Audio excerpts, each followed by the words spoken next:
숨이라도 더 들이마시면 그 무게로 인해 자동차가 굴러 떨어질 것 같았다.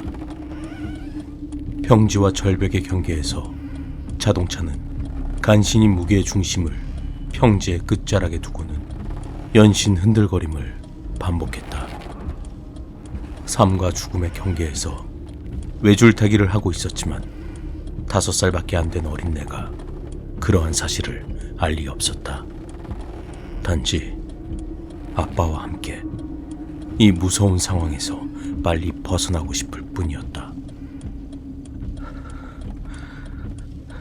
준혁아,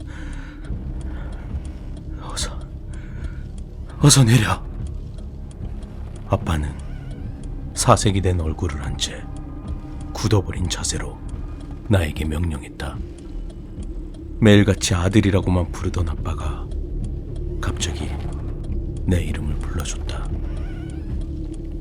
아빠는? 더 이상 말하지 말고 어서 내려! 아빠는 늘 옳았다. 이번에도 아빠는 옳은 판단을 내릴 것이다. 그리고 항상 나하고 같이 있어줄 것이다. 난 아빠의 말을 믿고 차량 밖으로 몸을 이동했다. 내가 차량을 빠져나오자 자동차의 무게중심이 평지를 벗어나 버렸다.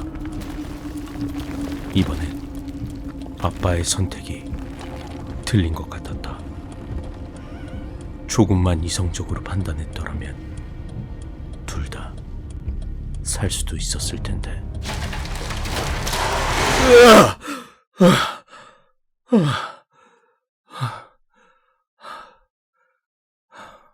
김영사님? 사무실에서 잠시 잠이 든 것이다. 박 형사가 나의 안부를 물었다. 저기 괜찮으십니까? 악몽을 꾸셨나봐요. 저기 사람이 죽었다고 신고가 들어왔어요. 지금 빨리 가봐야겠는데요.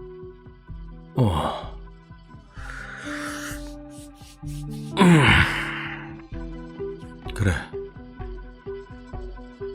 나는 얼굴을 세수하듯 몇 번 문지르고는 사무실을 빠져나왔다.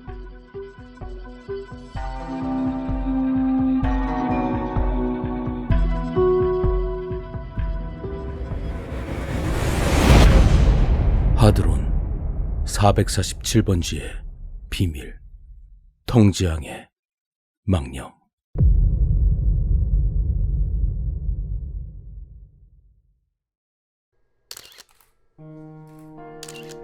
신고한 사람이 누굽니까?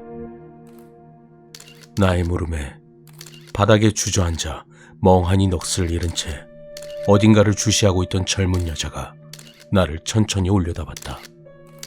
그녀의 얼굴에서 묻어나는 느낌으로 보아 사망자의 아내가 틀림없어 보였다.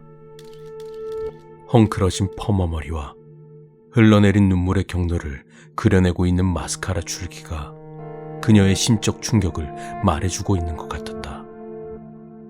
나는 그녀의 눈치를 살피며 조심스럽게 입을 열었다. 충격이 크시겠습니다. 뭐라 위로의 말씀을 드려야 할지. 그녀는 나에게 응시했던 시선을 풀더니 이내 멍하니 어딘가를 또다시 주시했다. 많이 힘드시겠지만 수사의 협조를 부탁드리겠습니다. 40세의 한 남자가 죽었다. 안방에서 장롱에 몸을 등지고 앉은 채 고개를 숙이고 죽었다. 방바닥에는 무려 17개의 소주병이 나뒹굴고 있었고 두어 병은 채 비우지 못한 상태로 투명한 내용물을 밖에 쏟아내고 있었다. 현장 조사가 한창이라 좁은 방 안이 요란하고 시끄럽게 느껴졌다. 나는 사망자의 아내를 부축하고 집 밖으로 나섰다. 그리고 주변 공원의 한적한 벤치로 인도하여 그녀가 깊은 숨을 몰아쉴 수 있도록 만들었다. 불편하시면 오늘 말을 하지 않으셔도 됩니다. 그런데 그 모든 사건이 그렇듯이 초동 수사가 가장 중요한 거라서요. 네. 뭐든 물어보세요. 여자는 의외로 담담하게 나의 말을 받아주었다. 그녀의 말이 떨어지기 무섭게 나는 수사관의 본능처럼 펜과 수첩을 꺼내 바로 신문에 들어갔다. 남편의 사망 당시 같이 계셨습니까? 아니요. 그럼 어디에 계셨습니까? 마트에서 장을 보고 있었어요. 그럼 마트에 가기 전에 남편을 보셨겠군요. 아니요. 그때까진 집에 들어오지 않았어요. 발견 당시 남편이 혼자 있었나요? 네. 죽은 줄은 어떻게 하셨습니까?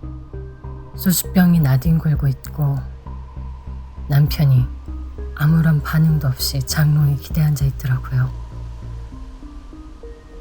죽은 것 같았는데 혹시나 해서 팔과 얼굴에 손을 갖다 댔더니 얼음장처럼 차가운 거예요. 입술은 이미 파랗게 변해 있고요. 바로 몇십 분 전의 기억이 생생한지 그녀는 잠시 양손으로 두 어깨를 쓸어내렸다. 그런데 119가 아닌 경찰에 바로 신고를 하셨더군요. 그냥 무서웠어요. 널브러져 있는 그 많은 소주병을 보니까 더 무서웠어요. 평소에 남편 같지가 않았어요. 두려움이 몰려오는지 그녀의 음성이 다소 높아졌다. 인기척이나 낯선 사람의 흔적은 보이지 않던가요? 없었어요. 혹시 원한을 살 만한 주변 사람들이 있습니까? 그건 잘 몰라요. 워낙 바깥일 때문에 집에 잘 들어오질 않는 편이라 어떤 사람들을 만나고 다니는지를 잘 몰라요. 질답이 오가는 동안 그녀는 나에게 시선을 맞추지 않았다. 그럼 마트에 얼마 동안 계셨나요? 4시간 정도 있었어요. 그걸 증명할 수 있는 사람이 있습니까? 옆집 새댁이 마트에서 내내 같이 있었어요. 물어보면 알 겁니다. 4시간이라. 4시간 동안 소주 17병을 마신다는 게 가능하다고 보십니까? 그걸 왜 저한테 묻는 거죠? 아닙니다. 그냥 의문이 드는 것들은 통상적인 수사 관례상 이렇게 물어보는 게 저희들의 규칙입니다. 알리바이에 대한 추궁은 계속되었지만 나의 직감은 이미 그녀를 용의선상에서 제외하고 있었다. 남편분의 직업이 뭡니까? 포크레인 기사입니다. 외근이 잦았겠네요. 네. 그럼 남편분 주량이 어느 정도입니까? 그건 잘 몰라요. 제가 술을 전혀 못하기 때문에 연애 때도 같이 술을 한 적이 거의 없어요. 최근에 남편을 본 게 언제입니까? 그저께였어요. 혹시 이상한 점 못 느끼셨습니까? 그 평소와 다른 행동을 한다던가 아니면 이상한 말을 한다던가. 나의 물음에 잠시 기억을 더듬던 그녀가 갑자기 시선을 돌려 나를 무섭게 노려보았다. 생각이 나요. 그녀의 급박한 표정에 나도 모르게 순간 긴장감이 몰려왔다. 어떤 것 말입니까? 들어오자마자 뭔가 홀린 것처럼 넋이 나간 채 피곤하다며 잠이 드는 겁니다. 평소엔 집에만 들어오면 이곳저곳 친구들 전화해서 불러내기 바쁜 사람이에요. 당구가 되었든 술이 되었든 친구들 불러내서 노는 걸 좋아하는 사람인데 그날은 그렇게 그냥 잠이 드는 거예요. 그리고 언제 다시 나갔어요? 잠이 든 지 서너 시간이 지나서 야간 작업이 있다며 다시 나가는 거예요. 그런데 나가면서 이상한 말을 하는 거예요. 무슨 말입니까? 주연이를 봤다는 거예요. 주연이요? 5년 전 사고로 죽은 저희 딸이에요. 예전의 악몽 같은 기억까지 떠오르는지 그녀는 두 손으로 얼굴을 감싸며 흐느끼기 시작했다. 나는 잠시 신문을 멈추고 그녀가 안정을 되찾을 시간을 주었다. 그래서 뭐라고 대답하셨나요? 대답은 무슨 대답이요? 전 어이가 없다는 듯이 그 사람을 쳐다봤고, 그 사람은 그렇게 더 이상 아무 말 없이 집을 나섰어요. 그리고 나서 오늘 사건 현장에서 보신 겁니까?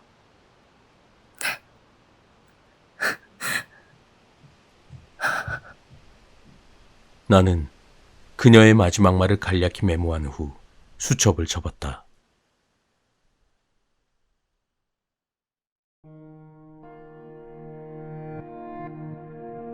사건 현장으로 돌아오자 조금 전에는 보지 못했던 사람들이 현장 주변을 서성이고 있었다. 왜 다들 죽은 사람을 그렇게 보고 싶어 하는지 사람의 심리는 참으로 이해할 수 없는 구석이 있다. 김 형사님! 현장 조사 중이던 박 형사가 나에게 다가와 말을 걸었다. 저 과학수사대 감식 결과가 나와봐야 알겠지만 외부 침입 흔적도 없고 독살 흔적도 보이지 않고 외상 흔적도 없고 저항한 흔적도 없고 그냥 알코올 수치가 치사량을 넘어서 죽은 것 같은데요? 나는 잠시 사건 현장의 출입문을 응시하고는 입을 열었다.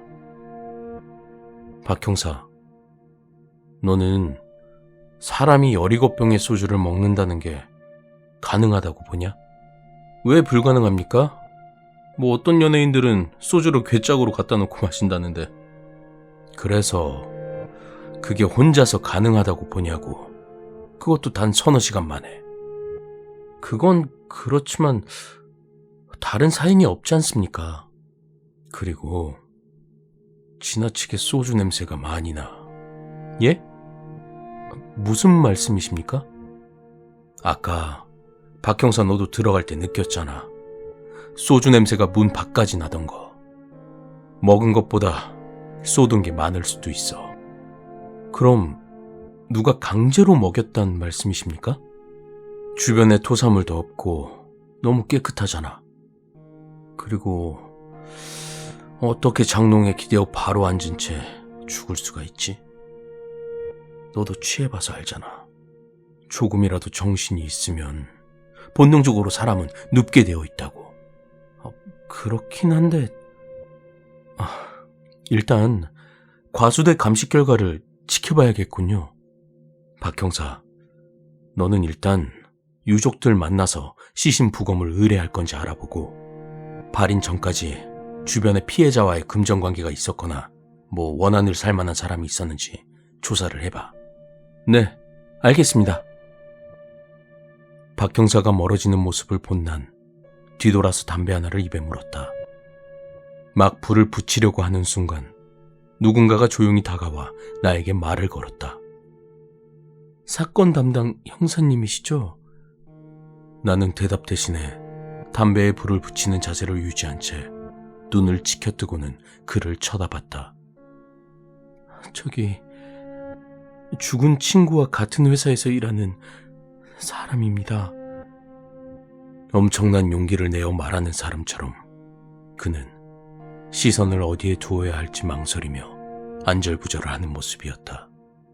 나는 본능적으로 이 사람이 사건과 아주 깊은 연관이 있을 것 같다는 걸 직감했다.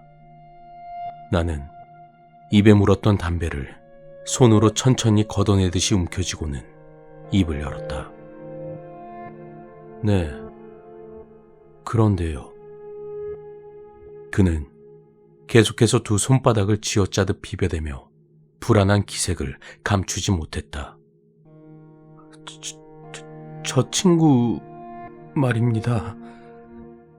그는 무슨 말을 하려는지 계속 나의 눈치를 힐끔힐끔 살폈다. 그리고 정면으로 내 눈과 마주치자 갑자기 그의 태도가 돌변했다. 아닙니다. 뭐가요? 아니에요. 뭐가 아니란 말입니까? 무슨 말 하려고 했잖아요. 그죠? 나는 그에게 추궁을 하며 천천히 그의 어깨에 손을 가까이 했다. 나의 손이 가까이 다가옴을 느낀 그는 갑자기 몸을 움찔하더니 미친 듯이 도망을 치기 시작했다. 야, 거기서! 갑작스런 나의 외침에 주변의 경찰들의 시선이 모아졌다. 뭐해 임마! 당장 저 자식 잡아! 그에 못지않게 나도 이미 미친 듯이 달리고 있었다. 나를 비롯한 수명의 형사와 의경들이 그의 뒤를 쫓았지만 다세대 주택단지의 좁은 골목길은 우리의 추격을 어렵게 만들었다. 게다가 재래시장으로 이어지는 골목은 인파로 넘쳐나 그 속으로 묻혀버린다면 사실상 찾기 힘든 상황이었다. 몇 분간을 이리저리 내달리던 나는 추격을 멈추고 허리를 굽인 채 거친 숨을 토해냈다. 그 자식. 무지하게 빠르네. 담배를 끊든가 해야지 원. 김 형사님, 무슨 일입니까? 내 목소리를 언제 들었는지 박 형사가 내 뒤에 따라붙어 서서 거친 숨을 몰아쉬고 있었다. 용의자입니까? 됐어. 얼굴도 기억해뒀고 피해자와 같은 회사에서 일한다고 했어. 당장 거기로 가자. 이거 뭔가 있어.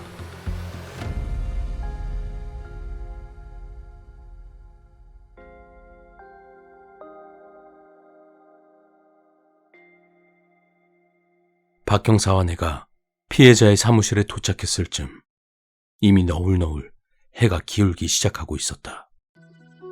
퇴근 준비가 한창일 것 같은 일반 회사와는 달리 2개의 컨테이너를 붙여서 만든 조립식 사무실은 아직도 4-5명의 사람들이 바삐 움직이고 있었다. 어떻게 오셨죠? 운동모자를 성의 없게 눌러 쓴 건장한 체격의 30대 중반의 남자가 우리에게 말을 걸었다. 경찰입니다. 나의 말 한마디에 모두가 마치 약속이라도 한 듯이 분주했던 행동을 동시에 멈추었다. 그리고는 서로의 얼굴을 잠시 확인했다. 여기 대표자가 누굽니까? 나의 물음에 모두가 누군가로 모든 시선을 모았다. 컨테이너 깊숙한 곳에 놓여있는 소파에서 반쯤 머리가 벗겨진 50대로 보이는 한 남자가 일어섰다. 그는 수차례 돋보기 안경을 만지작거리며 우리의 얼굴을 확인하는 듯 보였다. 아이고, 죽은 황순균이란 친구 때문에 오셨는가 보네. 내가 여기 사장이요. 그는 천천히 우리에게 다가와 말을 걸었다. 예, 뭐 좀 조사할 게 있어서요. 나는 열심히 주변을 살피며 1시간 전에 보았던 그 낯선 남자를 찾았다. 그 친구, 뭐 때문에 죽은 겁니까? 경상도 억양이 약간 섞인 지나치게 침착한 그의 말투가 잠시 귀에 거슬렸다. 직원이 죽었는데 회사는 바삐 돌아가네요. 중장비 다루다 보면 다치는 사람, 죽는 사람들이 얼마나 많은데, 게다가 여긴 또 지입차들이 많아서 소속감도 덜하고. 여기 직원 명부 좀 볼 수 있을까요? 사진이 있는 걸로. 직원 명부요? 그러시죠. 나는 남자가 꺼내온 묵직한 서류철에서 사진만 확인한 채 빠른 속도로 페이지를 넘겼다. 누구 찾는 사람 있습니까? 죽은 황순균 씨, 요 근래에 이상한 점 없었습니까? 나는 서류철을 훑어보는 와중에도 관련자 신문을 잊지 않았다. 그 친구야 뭐 일 잘하겠다. 노는 거 좋아하겠다. 이상하게 여길 틈이 없었어요. 그 사람 술 좋아합니까? 좋아하지요. 노는 거 좋아하는 사람이 술을 싫어한다는 게 말이 됩니까? 주량이 얼마나 됩니까? 뭐더라. 전에 보니까 한 3병 정도. 나는 잠시 서류를 훑어보는 것을 멈추고 사장이란 남자의 얼굴을 쳐다보았다. 그렇게 마시면 얼마나 취합니까? 그냥 곤드레 만드레 해가지고는 쓰러져 잠만 잡디다. 나와 박 형사의 의심스러운 눈빛을 눈치챘는지 남자가 다시 입을 열었다. 와요. 뭐 잘못됐습니까? 도대체 그 친구 뭐 때문에 죽은 겁니까? 술 먹고 죽었어요? 나 대신 박 형사가 답을 했다. 뭐요? 술? 어색하게 놀라는 표정의 사장보다는 그의 뒤에서 우리를 지켜보는 다른 이들이 눈에 거슬렸다. 뭔가 서로 간의 대화를 주고받고 싶은데 극도로 말을 아끼는 듯한 표정이었다. 정말로 피해자에게 요 근래 이상한 점이 전혀 없었습니까? 없었다니깐. 참네. 나는 다시 한번 사장의 등 뒤에서 조심스러운 표정으로 우리를 지켜보는 이들을 잠시 살핀 후 다시 서류초를 훑어보았다. 몇 초 지나지 않아 내가 원하던 얼굴이 서류철 중간쯤에서 나왔다. 이 사람 어디 있어요? 내가 사진을 손가락으로 지목하자 사장은 안경을 잠시 매만지며 얼굴을 가까이 하더니 입을 열었다. 노영주 씨네. 이 친구 오늘 출근 안 했는데 지금 어디 있습니까? 지게차 차주인데 지입 차량이라 일거리가 없으면 안 나와요. 지금 어디 있는지는 저도 모르지요. 그냥 거기 적혀있는 번호로 전화를 해보시던가. 사장님 핸드폰 좀 빌려주시겠어요? 내 건 말이요. 왜요? 나의 요청에 그는 당황하는 기색이 역력했다. 타살일지도 모르는 사건을 수사 중입니다. 협조해 주시죠. 타살이요? 그런데 핸드폰은 왜요? 미적대며 그가 주머니에서 휴대폰을 꺼내자 나는 잽싸게 그것을 낚아챘다. 어색하고 기분 나쁜 기운이 주변을 맴돌았다. 나는 우리에게 향한 시선을 쫓아냈다. 못들 하십니까? 신경 쓰지 말고 일들 하세요. 도움이 필요하신 분들은 나중에 부를 테니까. 그 곱지 않던 시선들이 사방으로 흩어지기 시작했다. 나는 바로 그에게 통화를 시도했다. 10여 차례 벨소리가 울리고 난 다음에야 누군가가 전화를 받았다. 나는 침묵으로 그에게 대화를 시도했다. 네, 사장님. 전화 속에서 들리는 그의 목소리는 이미 흥건히 술에 젖어 있었다. 사장님. 이젠 무서워서 못 살겠습니다. 다소 충격적인 그의 말에 나는 천천히 걸음을 옮겨 통화 내용이 사장에게 들리지 않도록 자리를 떴다. 듣고 있습니까? 나는 혹시나 그가 눈치챌까봐 작은 목소리로 짤막하게 대답했다. 황승균이 그놈아가 미친 건 맞지? 우리하고는 아무 상관 없는 거지? 그런데 그의 귀는 아직 술에 절은 것 같지가 않았다. 갑자기 그의 말투가 바뀌었다. 목소리가 와 그럽니까? 누꺼? 사장님 아닌겨? 너 누구야? 어쩔 수 없이 나는 신분을 밝혔다. 경찰입니다. 나의 한마디에 그가 대화를 멈추었다. 그리고는 덜그럭거리는 이상한 소리와 함께 신호가 끊어졌다.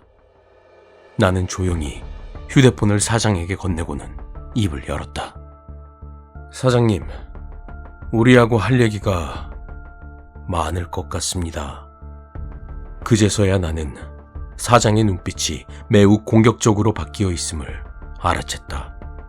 게다가 각자 일을 보고 있다고 생각했던 인보들이 박 형사와 나를 둘러싼 채 어떤 명령을 기다리는 병사처럼 서 있었다. 시퍼렇게 날이 선 눈빛을 보내던 사장이 조심스럽게 우리에게 말을 건넸다. 형사님들이 범인 잡는다니까 도와드려야지요. 지금 하실 얘기 없습니까? 없소이다. 이곳엔 뭔가 비밀이 숨겨져 있을 것 같습니다. 그렇게 느끼시오. 그럼 찾아보구랴. 나중에 다시 찾아뵙지요.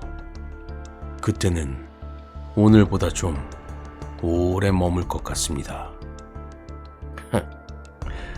얼마든지 그러시지요, 형사님. 그들의 기분 나쁜 시선을 뒤로 한 채 우리는 발걸음을 차량으로 옮겼다. 안달이 났는지 박 형사가 걸음을 재촉하는 내 옆에 붙어 나를 닥달했다.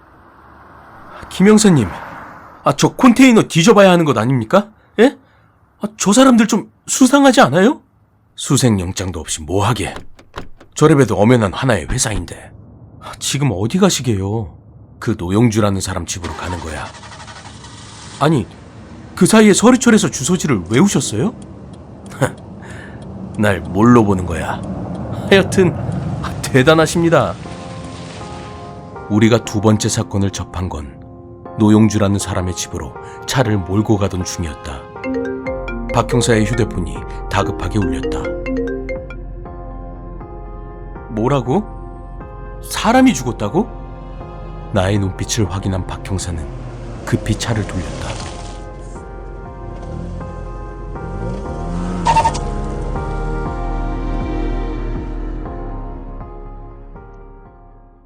시체는 콘크리트로 만든 2m 정도의 너비에 농업용 수로 가운데에 엎어져 있었다.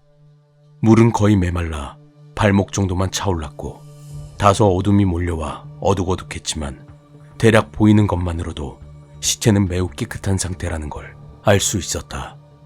어둠이 몰려오는 이 시간에 인적이 드문 농업용 수로에 사람이 빠져 죽는 경우는 대부분 사체유기일 가능성이 높다.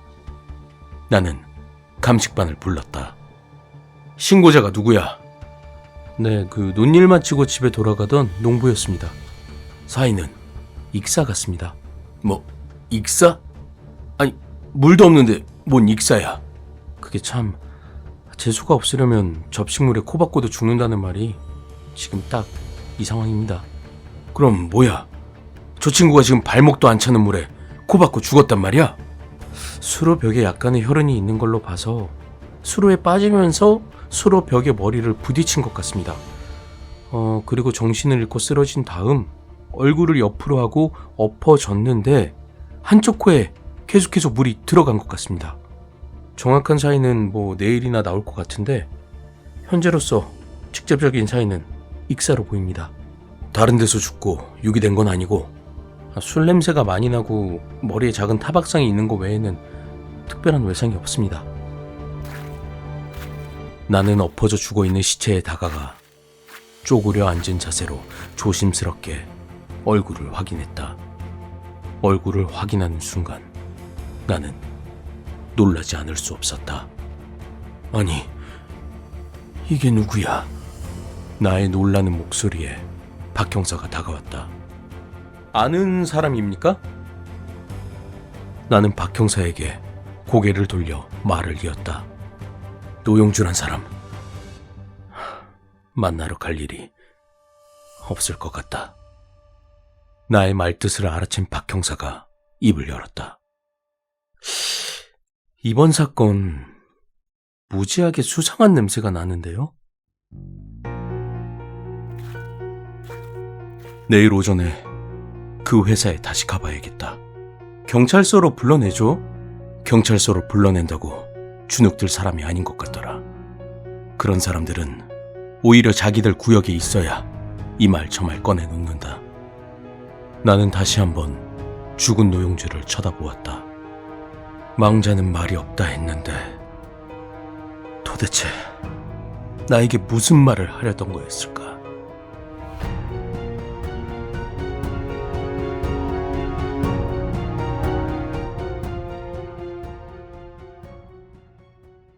머리도 제대로 감지 못한 채 나는 경찰서로 나섰다. 여기에 온 지 1년간은 이런 강력 사건이 일어나지 않았는데 갑작스레 바빠진 듯했다. 김 형사님, 형사계로 들어서자 나보다 먼저 나온 박 형사가 말을 걸었다. 그래, 일찍 나와 있었네. 어젯밤 감식반에서 넘어온 황순균 씨 유품 중에 놀라운 게 하나 있는데요. 뭔데? 보세요. 박 형사는 나에게 4분의 1로 접어진 A4 용지를 하나 들이밀었다. 그 용지를 펼쳐보았을 때 박 형사 말대로 이것이 아주 놀라운 유품이라는 걸 알게 되었다. 굿잡! 나의 탄성과 함께 요란하게 사무실 전화벨이 울렸다. 박 형사가 받아들었다. 네, 땡땡서 강력반입니다. 무엇을 도와드릴까요? 잠시 통화를 하던 박 형사가 이내 수화기를 나에게 넘겼다. 황순균 씨 와이프라는데요? 그래? 나는 급하게 수화기를 받아들었다. 예, 사모님. 전화 바꿨습니다. 밤사이 집에 도둑이 들었어요. 예? 도둑이요? 네. 장례식장에 밤새 있다가 아침에 들어왔는데 집이 어지럽혀져 있었어요. 없어진 물품이 있습니까? 거의 다 그대로 있는데 남편 옷장 주변이 난장판이 되어 있었어요. 그래요? 범인이 누군지 알겠군요. 네? 범인을 아신다고요? 확실하진 않지만 일단 사건 접수는 해놓겠습니다. 당분간 몸 조심하시고요. 되도록 집에 혼자 있지 마세요. 네. 알겠습니다, 형사님. 수화기를 내려놓은 나는 입술에 힘을 주며 조심스럽게 입을 열었다. 의외로 사건이 빨리 풀리겠는데. 야, 박 형사. 지금 당장 이 자식 잡아와. 네.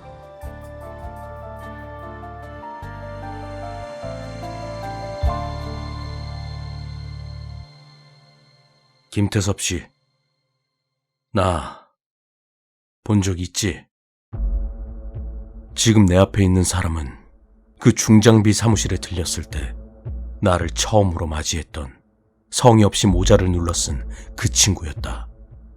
취조실이란 곳을 처음 왔는지 건장한 체구에 걸맞지 않게 긴장한 표정이 역력했다. 네, 나는 그의 신상 명세서를 한 장씩 넘기며 말을 이었다. 보기보다는 젊네. 이제 32이네. 너 어젯밤 황순규 씨 집에 왜 갔어? 예? 무슨 말입니까? 그의 놀라는 모습은 전혀 진실성이 없었다. 나는 탁자를 손으로 치며 그를 다그쳤다. 다 알고 있어. 너 어제 이거 찾으러 간 거 아니야? 난 그 앞에 접힌 자국이 선명한 A4 용지를 꺼내 들었다. 그 용지를 보는 순간 그는 모자를 눌러쓴 머리를 감싸지며 탄식을 내뱉었다. 씨발 미치겠네. 나는 잠시 그가 진정을 되찾기를 기다렸다. 노용주 죽은 거 알지? 예? 그 사람이 죽었어요? 어젯밤 농업용 수로에 빠져 죽었어. 누가 죽였어요? 나도 모르니까! 지금 신문하고 있는 거 아니야. 그럼 제가 죽였다고 생각하시는 거예요, 지금? 그럼 이 상황에 너 말고 누가 있냐? 진짜 난 아니라니까! 나는 잠시 그를 뚫어져라 쳐다보았다.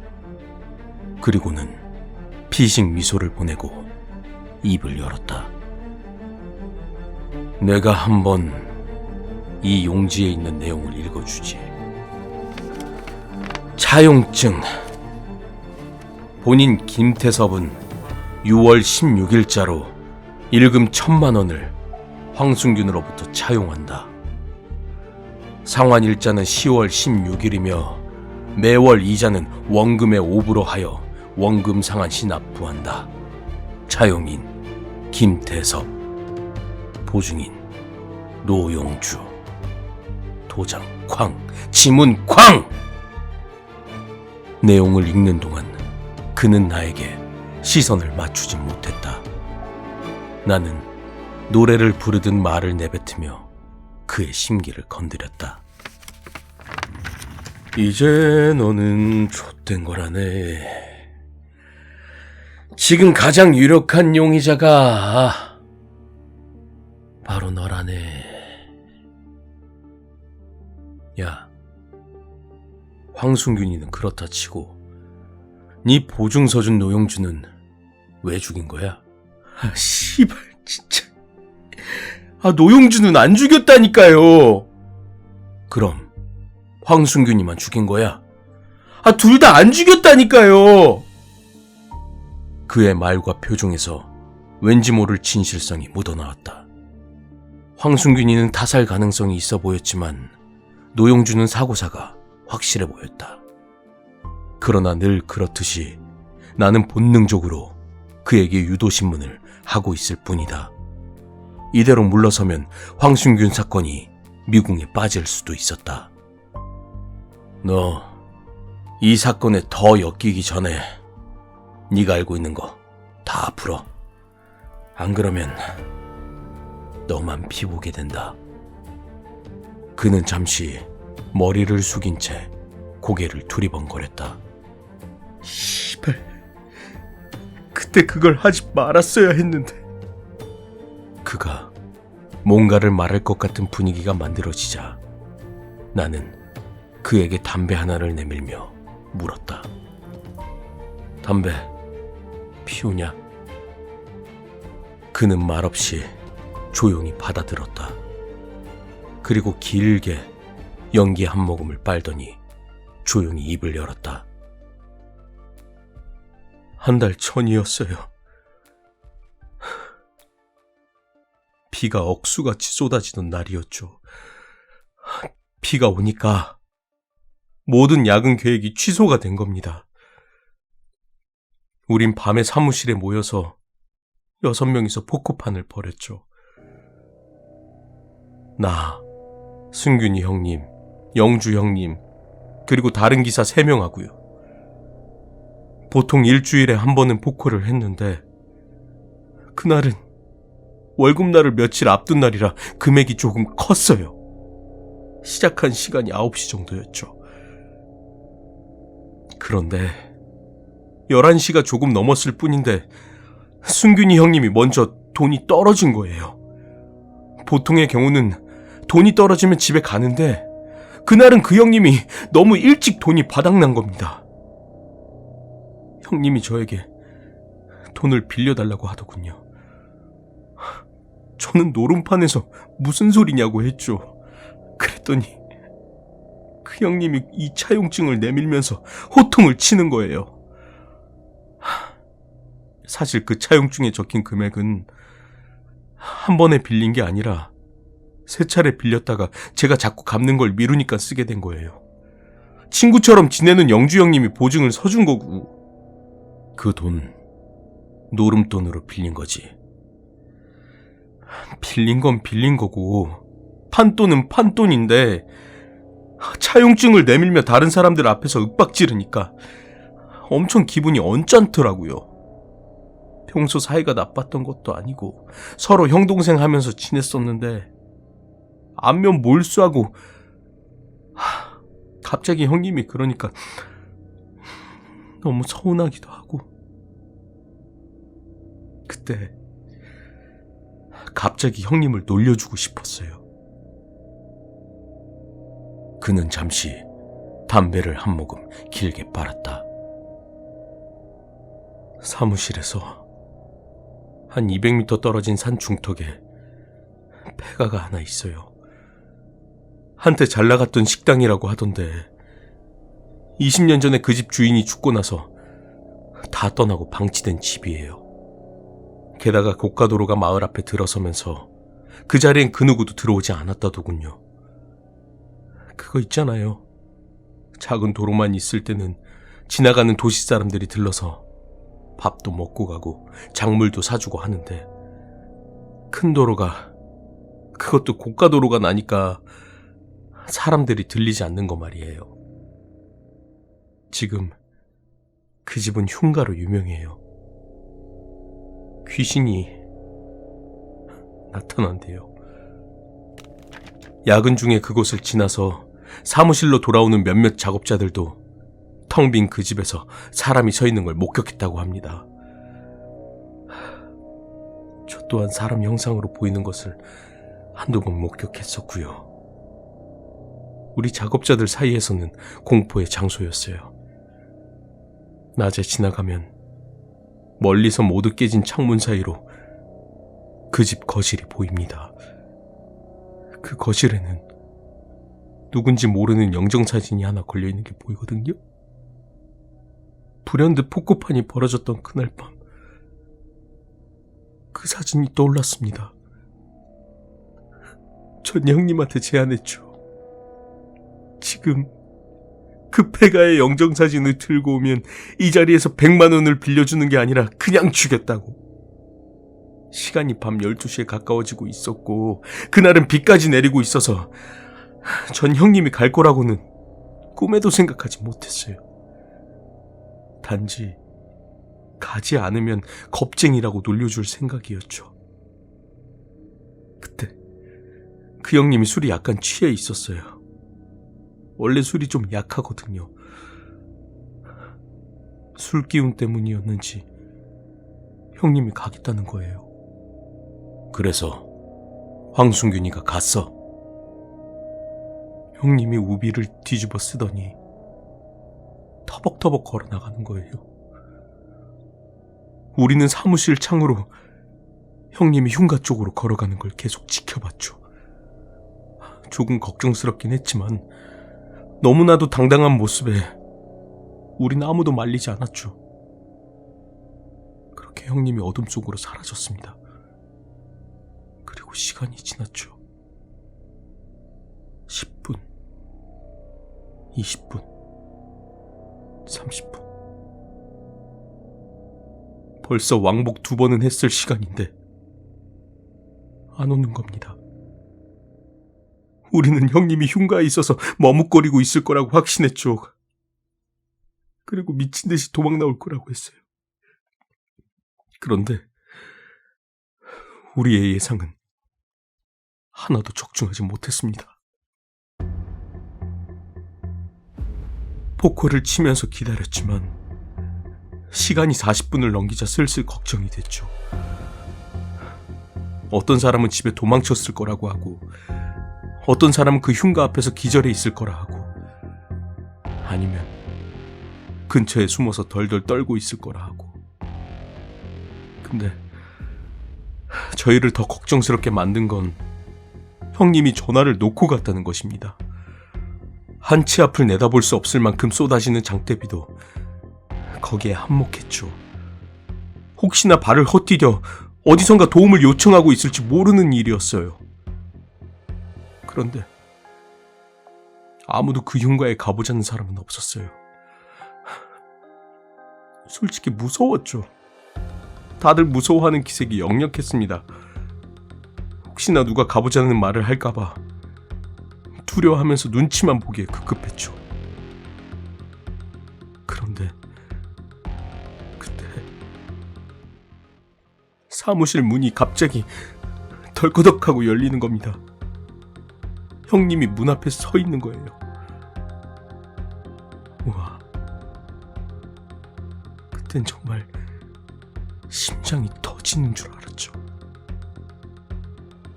그는 잠시 떨리는 손으로 담뱃재를 털더니 계속 말을 이었다.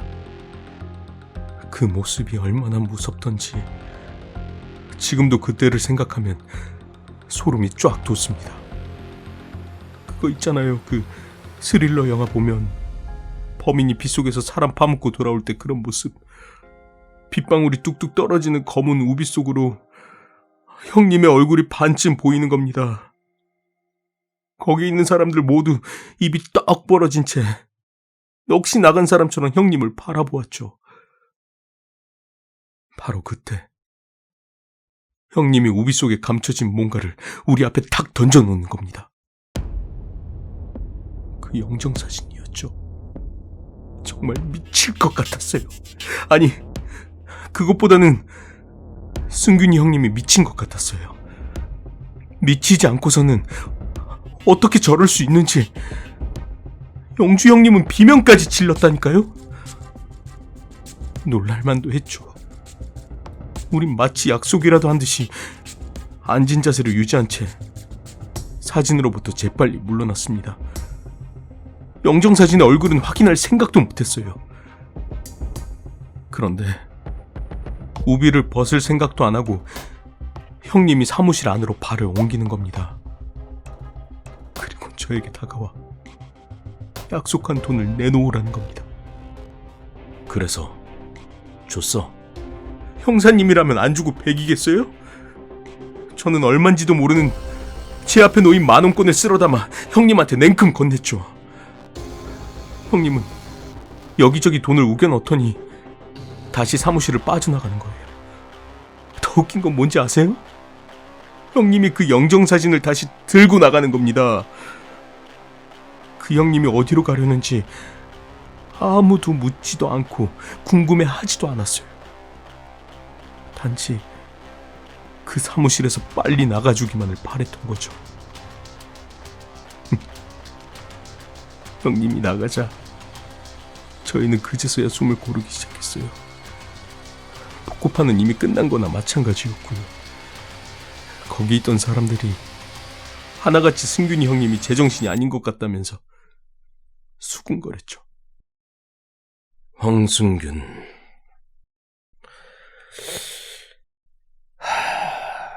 딴 사진으로 사기친 거 아니고? 그 생각도 해봤죠. 그런데 그 다음날 그 폐가를 지나가는데 그 사진이 안 보이는 거예요. 형님이 가져온 게 분명했어요. 아니, 사기를 쳤다 하더라도 그때 그 형님 얼굴빛을 본 사람은 저와 똑같이 했을 겁니다. 그래서 황순균이 죽은 것하고 그게 무슨 상관이라는 거야. 나는 애써 그의 얘기를 무시하려 했지만 나도 이미 그것에 빠져들고 있었다. 그날 이후로 형님이 조금씩 이상해졌어요. 며칠 동안은 모든 작업이나 회사 일은 정상적으로 잘 돌아갔어요. 그런데 날이 갈수록 형님의 행동에 변화가 생긴 게 조금씩 보이더라고요. 일단 술이 늘었어요. 상상을 초월할 정도로. 두세 병도 제대로 소화하지 못하는 사람이 어느 날부턴가 7, 8병을 나발분다고 생각해보세요. 더 이상한 건 그러고도 정신이 멀쩡하다는 겁니다. 그리고 우리와 같이 있는 시간이 조금씩 줄었어요. 자꾸 어딘가로 사라지는 겁니다. 어떤 작업자는 승균이 형님이 한밤중에 그 폐가로 들어가는 걸 봤다고 하더라고요. 뭔가를 잔뜩 싸들고 말이죠. 심지어 그 폐가에서 승균이 형님이 한밤중에 누군가랑 말을 나누고 있다는 소문까지 돌았죠. 모두들 형님을 조금씩 멀리하기 시작했어요. 심지어 눈 마주치는 것도 두려워했죠. 그쯤에 사람들 사이에서 흉흉한 소문이 돌기 시작했어요. 승균이 형님이 귀신을 불러낸다는 거예요. 나는 지금의 이 상황을 뭐라고 해석해야 할지 난감했다. 살인 용의자가 될 수 있는 사람 앞에서 형사가 귀신 얘기나 듣고 있으니 말이다. 그러나 나는 그의 얘기를 중지시킬 수 없었다. 그게 무슨 말이야? 형님이 죽은 딸내미 얘기를 한다는 거예요. 나는 순간 피해자의 아내가 한 말이 떠올랐다. 주연이라는 딸애? 예, 딸내미를 만났다는 거예요. 모두들 승균이 형님이 이젠 정상 상태가 아님을 직감했죠. 다들 그 형님이 미쳤을 거라고 얘기했지만 속으로 혹시나 진짜로 귀신을 불러내면 어떡하나 하고 걱정하고 있었죠. 생각해 보세요. 그 폐가를 들락거리면서 사무실에 들어올 텐데, 그것도 순간의 실수로 큰 사고로 이어지는 중장비를 다루는 회사인데 귀신이 몸에 붙어 다닌다고 생각해 보세요. 생각만 해도 소름이 돋았죠. 그런데 그때 영주 형님이 뭔가 제안을 하나 했죠. 그지, 폐가를 부수자는 거예요. 벽돌집이라 부수는 건 눈 깜짝할 사이예요. 그런 구조의 집은 포크레인으로 슬쩍 밀기만 해도 넘어가거든요.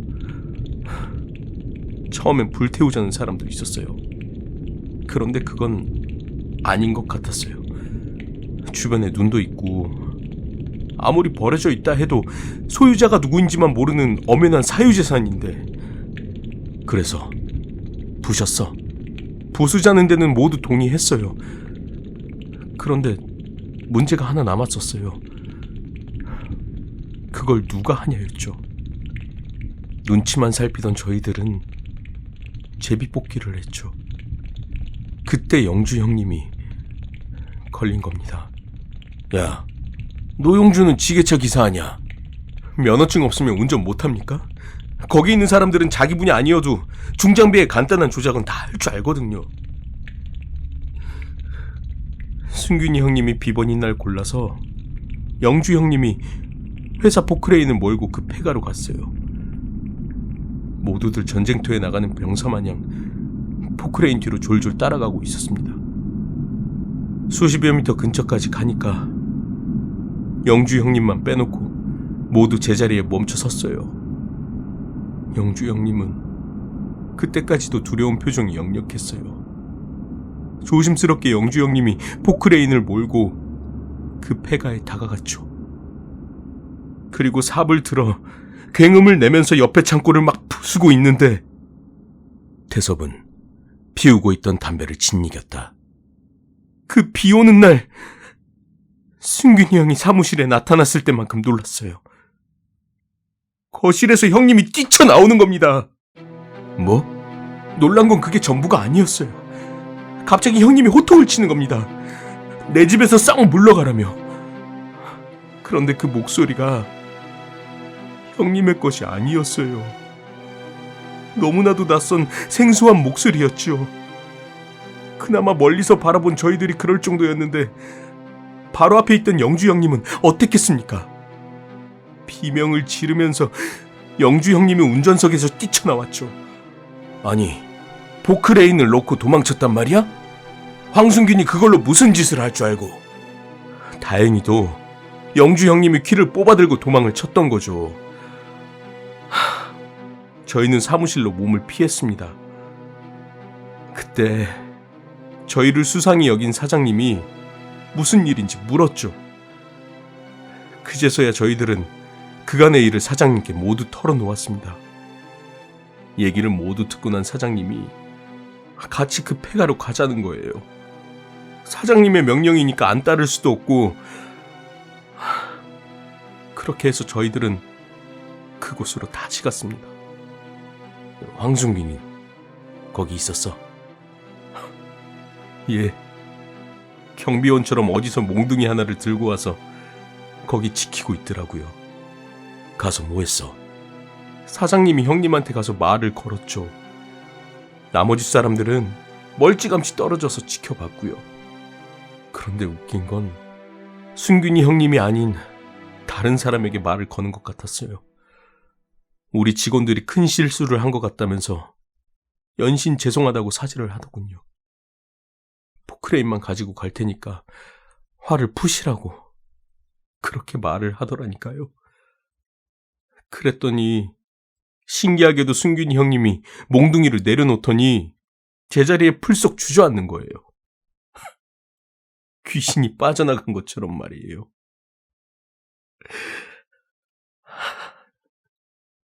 태섭은 잠시 양팔을 쓸어내렸다. 그날이 언제야? 형님이 죽기 이틀 전이었어요. 그리고 어떻게 됐어? 어떻게 되긴요. 승균이 형님을 얻고 사무실까지 내려갔죠. 정신이 돌아온 형님이 집에 가겠다면서 사무실을 나선 거예요. 그리고 이틀 동안 아무런 연락도 없다가 시체로 발견된 거죠. 연락이 없음에도 우리는 아무도 궁금해하지 않았어요. 오히려 승균이 형님이 우리에게 연락을 할까봐 두려웠죠. 차라리 나오지 않았으면 했어요. 나는 담배 하나를 꺼내 입에 물었다. 그리고 천천히 불을 붙이며 입을 열었다. 너 황순균이 죽은 걸 어떻게 알았어? 예? 내 예상대로 놀라는 눈치였다. 신고 접수 후 경찰이 도착한 게 대략 4시 반이야. 10분도 안 돼서 도착했지. 내가 도착한 건 20분 후고. 그 사이에 죽은 황순균 와이프가 회사에 연락을 취할 만큼 여유롭진 않았겠지. 회사 사람들은 마침 며칠 전부터 알고 있었다는 양 아주 여유로웠어. 아무리 소속감이 적다 해도 무리가 있지. 게다가 현장에서 도망을 쳤던 노용주는 이미 황순균이 죽을 걸 알고 있던 사람 같더라고. 나는 길게 담배 연기를 내뿜었다.